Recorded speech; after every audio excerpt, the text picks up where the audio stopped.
مولا سبھی اور کیا چاہتا ہے، بس مغفرت کی عطا چاہتا کے اندر پڑھتے ہیں آمنت باللہ و ملائکتہ و کتبہ و رسلہ والیوم الآخر والقدر خیرہ و شرہ من اللہ تعالی والبعث بعد الموت۔ یہ آخری لفظ جو ہے والبعث بعد الموت، یہ مرنے کے بعد دوبارہ جی اٹھنا، یہ اسلام کا ایک مستقل بنیادی عقیدہ ہے۔ قرآن مجید کے اندر اللہ پاک فرماتے ہیں افحسبتم انما خلقناکم عبثا، تم نے یہ خیال کر لیا کہ تمہیں بیکار فضول بنایا گیا، جانوروں کی طرح بس مرے اور اس کے بعد قصہ ختم ہو گیا۔ فرمایا ایسی بات نہیں ہے، حیوان تو یہی ہے کہ وہ دنیا میں آیا، چرا پیا، کھایا پیا، مر گیا، بات ختم۔ لیکن انسان کا مسئلہ ایسا نہیں ہے، انسان نے مرنے کے بعد دوبارہ جی اٹھنا ہے اور اپنی پوری زندگی کا اللہ تبارک و تعالیٰ کے سامنے حساب دینا ہے۔ سارے بولوں کا حساب دینا ہے، سارے فعلوں کا حساب دینا ہے، جو دیکھا ہے اس کا حساب دینا ہے، جو سنا ہے اس کا حساب دینا ہے، جو کمایا ہے اس کا حساب دینا ہے، جو خرچ کیا ہے اس کا حساب دینا ہے۔ جوانی دی تھی، صحت دی تھی، ہر ایک چیز کے بارے میں فرمایا ثم لتسألن یومئذ عن النعیم، اللہ کی نعمتوں کے بارے میں پوچھا جائے گا، ایک ایک چیز۔ حضرت عبداللہ بن عباس رضی اللہ عنہ فرماتے ہیں کہ گرمی کے موسم میں شدت پیاس میں ٹھنڈا پانی مل گیا، یہ اللہ کی نعمت ہے، پھر اس پر تو نے کیا اللہ کا شکر کیا، قیامت کے دن یہ پوچھا جائے گا۔ گرمی کے موسم میں سخت تڑپتی دھوپ میں ٹھنڈا سایہ نصیب ہو گیا، پنکھے کی بات نہیں ہے، پنکھے کی بات نہیں ہے، اے سی کی بات نہیں ہے، کولر کی بات نہیں ہے، صرف درخت کا سایہ مل گیا، تو فرمایا یہ بھی اللہ کی نعمت ہے اور قیامت کے دن اس نعمت کے بارے میں پوچھا جائے ثم لتسألن یومئذ عن النعیم۔ اللہ پاک نعمتوں کے بارے میں پوچھیں گے۔ حضرت ابراہیم علیہ السلام کے زمانے میں لوگوں کے اندر آج بھی ایسا ہے، یہ ایک عقلی استبعاد پیش کیا گیا، وہ جی یہ کیسے ہو سکتا ہے کہ انسان دوبارہ بنے گا؟ کیوں بھائی، کیوں نہیں ہو سکتا؟ اس لیے نہیں ہو سکتا، ایک حدیث میں ایک مفہوم آتا ہے کہ سمندر کے کنارے پر ایک بندہ مرا ہوا پڑا تھا، سمندر کے کنارے پر ایک میت پڑی ہے، لاش پڑی ہے، ڈیڈ باڈی پڑی ہے، مردہ انسان پڑا ہے۔ اب سمندر کا پانی، اس کی لہر آتی ہے تو پانی کے ساتھ مچھلیاں بھی آتی ہیں، وہ اس میں سے کھانے لگ جاتی ہیں، اور پانی پیچھے ہٹ جاتا ہے تو جنگل کے درندے، بھیڑیے، فلاں فلاں جو گوشت خور ہیں ان میں سے کوئی آ جاتے ہیں، وہ اس کو نوچنے لگتے ہیں، کھانے لگ جاتے ہیں۔ وہ ہٹ جاتے ہیں تو پرندوں میں سے کوئی آ جاتے ہیں، وہ اس کو کھانے لگتے ہیں، نوچنے لگتے ہیں۔ اب ایک انسان دیکھ رہا ہے، وہ کہتا ہے دیکھو اس انسان کے جسم کا کچھ حصہ مچھلیوں کے پیٹ میں چلا گیا، اور اس انسان کے جسم کا کچھ حصہ پرندوں کے پیٹ میں چلا گیا، اور اس انسان کے جسم کا کچھ حصہ درندوں کے پیٹ میں چلا گیا۔ اب یہ مچھلیاں آگے کس کی خوراک بنے گی کوئی پتہ نہیں، اور وہ پرندے آگے اس کے بعد کہاں جائیں گے؟ جب مریں گے تو مٹی کے کہاں کہاں ذرے کیا کیا بنیں گے؟ یہ درندے جو اس کا گوشت کھا رہے ہیں وہ کہاں مریں گے؟ پھر ان کے جسم کے حصے بکھرے کہاں جائیں گے؟ تو یوں گویا کہ ایک انسان ہے، اس کا کچھ حصہ اگر مٹی بھی بن جائے، پھر مٹی سے کیا کیا درخت پیدا ہوتے ہیں، کیا کیا پھول پیدا ہوتے ہیں، کیا کیا پھل پیدا ہوتے ہیں، کیا اناج پیدا ہوتے ہیں، کیا چیزیں پیدا ہوتی ہیں، ان چیزوں کو پھر کون کھاتا ہے؟ پھر ان چیزوں کو جو کھاتے ہیں ان کے جسم کے کیا ذرات بنتے ہیں، کہاں کہاں جاتے ہیں؟ تو یہ جو کہتے ہیں کہ انسان دوبارہ زندہ ہوگا، تو یہ اس کے ذرات جسم کے اتنا پھیل گئے، اتنی مختلف شکلوں میں بدل گئے، تو یہ کیسے دوبارہ بنے گا؟ یہ عقل نہیں مانتی۔ عقل پرست انسانوں کو یہ اعتراض ہوا، یہ اشکال ہوا، تو اللہ پاک نے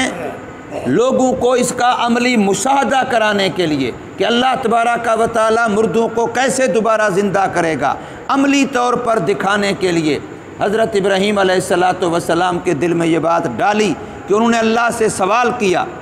اے اللہ آپ کیسے مردوں کو زندہ کریں گے؟ میرا ایمان تو ہے لیکن میں مشاہدے کے لیے اطمینان قلبی چاہتا ہوں۔ لیس الخبر کالمعاینہ،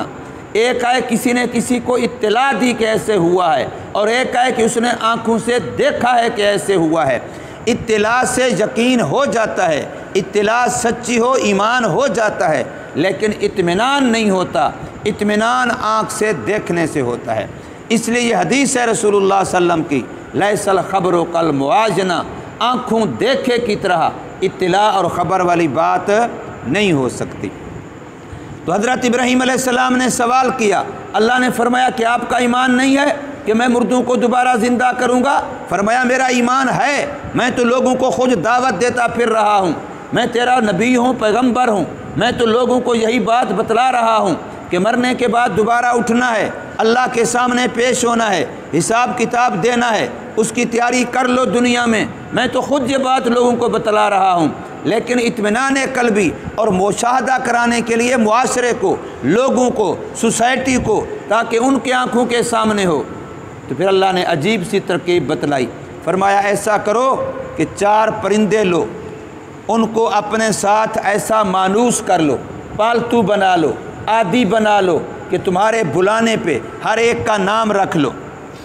جس کا نام لو وہی فوراً تیرے سامنے آ جائے۔ ان کو اتنا اپنے ساتھ مانوس کرو، پیار ہو جائے ان کا تمہارے ساتھ، مانوس ہو جائے تمہارے ساتھ، پالتو بن جائیں تمہارے، تم جس کا نام لو بس آواز پہنچے وہ فوراً تمہارے پاس آ جائے۔ اس طرح ان کو اپنے ساتھ عادی بنا لو، اپنے ساتھ ہلا لو، اپنے ساتھ ان کو اس طرح مانوس کر لو، اور جس وقت ایسے ہو جائیں تو پھر ان 4 کو ذبح کرو۔ ذبح کرنے کے بعد ان 4 کو بمائے پروں کے، بمائے ہڈیوں کے، بمائے خون کے، بمائے گوشت کے، ان 4 کا قیمہ بنا لو اور ایک جگہ پر اکٹھے بنا لو، سب کے پر بھی خلط ملط ہو جائیں، ہڈیاں بھی خلط ملط ہو جائیں، گوشت بوٹیاں بھی، خون بھی، بالکل قیمہ بنا کے ایک پلیٹ میں، ایک برتن میں سارا اکٹھا کر لو۔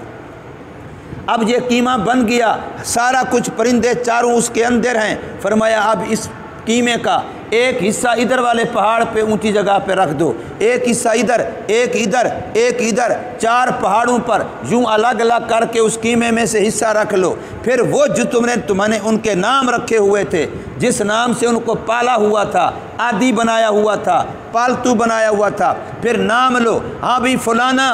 تو اب دیکھنا سب کے پر اور سب کی ہڈیاں، سب کا گوشت جو آپس میں خلط ملط ہو چکا تھا، 4 جگہ پر تھا، وہ ایک جگہ سے، دوسری سے، تیسری، چوتھی سے ان کے پر اڑیں گے، ان کا گوشت اٹھے گا، ان کی ہڈیاں اٹھیں گی، خون آئے گا، اور ایک مکمل پرندہ بن کے تیرے سامنے آ جائے گا۔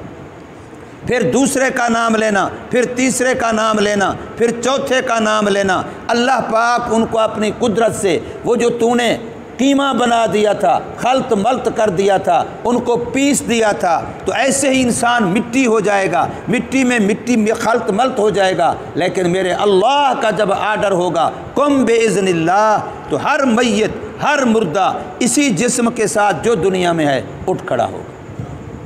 اور اللہ کے لیے ایسا کوئی مشکل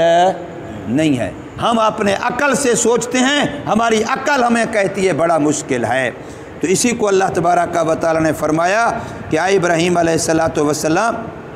تو ایسا کر، تو پھر دنیا کو پتہ چلے گا کہ اللہ تبارک و تعالی مردوں کو دوبارہ زندہ کرنے پر قادر ہے۔ تو فرمایا حضرت ابراہیم علیہ السلام کا وہ واقعہ یاد کرو، وَإِذْ قَالَ إِبْرَاهِيمُ، جس وقت کہ فرمایا تھا حضرت ابراہیم علیہ السلام نے، رب ارنی کیف تحیی الموتیٰ، اے میرے پروردگار مجھے دکھلا اپنی آنکھوں سے کیسے زندہ کریں گے آپ مردوں کو۔ قال اولم تؤمن، فرمایا کہ آپ ایمان نہیں رکھتے، مانتے نہیں ہیں؟ فرمایا قال بلا، کیوں نہیں، میں تو مانتا ہوں، میرا ایمان ہے، یقین ہے، ولیکن لیطمئن قلبی، لیکن میں اطمینان قلبی کے لیے کہہ رہا ہوں۔ قالا تو اللہ نے پھر یہ ترکیب بتلائی فخذ اربعۃ من الطیر پس پکڑ لیجئے 4 پرندے فسرہن الیک پھر ان کو عادی بنا لیجئے ہلا لیجئے اپنی طرف ثم اجعل پھر ذبح کر کے ان کا قیمہ بنا کر کے رکھ دیجئے علی کل جبل ہر ایک پہاڑ پر منہن جزءا انہی میں سے ایک ایک حصہ ثم ادعوہن پھر ان کو دعوت دیجئے بلائیے ان کو اپنی طرف یاتینا کا سعیا آئے گا آپ کے پاس دوڑتا ہوا۔ یہاں ایک سوال ہوتا ہے پرندہ تو اڑ کے آتا ہے پرندہ دوڑ کے تو نہیں آتا، وہ تو 4 پرندے تھے تو قرآن کہتا ہے وہ آئیں گے آپ کے پاس اڑتے ہوئے، لیکن قرآن کہتا ہے آئیں گے آپ کے پاس دوڑتے ہوئے پاؤں پر چلتے ہوئے۔ علماء نے نقطہ لکھا کہ اگر فضا میں پرندہ چلا جاتا اور پھر آتا تو لوگ کہتے کہ شاید وہ نہیں ہے جو تو نے ذبح کر قیمہ بنایا تھا، یہ تو کوئی اور فضا سے آ گیا ہوگا، لیکن جب وہ سامنے زمین پر چلتا ہوا آئے گا تو اب یہ احتمال نہیں ہو سکتا کہ یہ وہ نہیں ہے کوئی اور ہے، اس لیے کہ اپنی آنکھوں کے سامنے وہ چلتا ہوا آ رہا ہے۔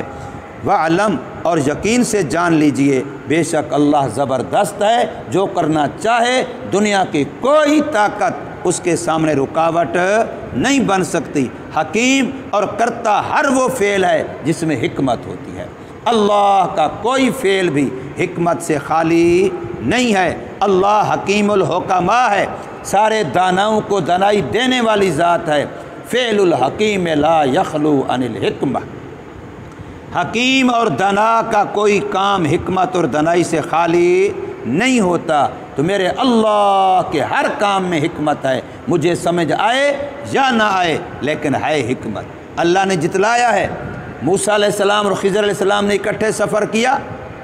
تو خضر علیہ السلام نے بچے دوڑتے بھاگتے کھیلتے کو فوراً قتل کر دیا، کشتی کو جو بغیر کرائے کے ان کو لے کے جا رہے تھے اس کا پھٹا توڑ دیا،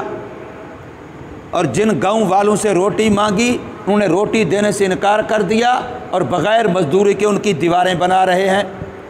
اب ان کاموں میں سے ہر کام کے اندر یہ اللہ کے حکم سے کیا تو اس میں حکمت۔ بعد میں جب بتلایا تو موسیٰ علیہ السلام کو سمجھ آئی کہ واقعی میں نے اعتراض غلط کیا ہے، کہ اللہ کے اس بچے کے قتل ہونے میں بھی حکمت تھی، اس کشتی کے پھٹا توڑنے میں بھی حکمت تھی، اور اس دیوار بنانے میں بھی حکمت تھی۔ اللہ تبارک و تعالی ہمیں سمجھ نصیب فرمائے، عمل کی